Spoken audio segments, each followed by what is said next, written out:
Iota सानो गाउँको छेउमा हरियो जङ्गल थियो। त्यस जङ्गलमा एउटा चञ्चले खरायो बस्थ्यो। कान्छे दिनभरि घाँस खाते, दौडिन्थ्यो र रमाइलो गर्थ्यो। तर कहिलेकाहीँ उसलाई साथीको धेरै याद आउँथ्यो। एउटा दिउँसो दुईजना साना साथीहरू रवि र माया गाउँबाट जङ्गलतिर खेल्न आए।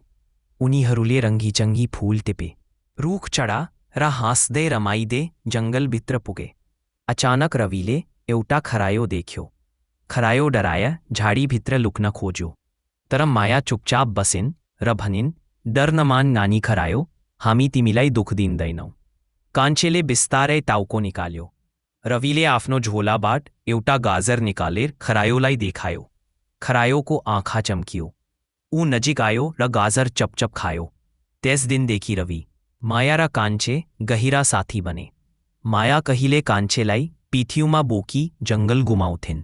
रवि गाजर र पालुङ्गो ल्याएर खान दिन्थ्यो। अब कान्छेलाई कहिले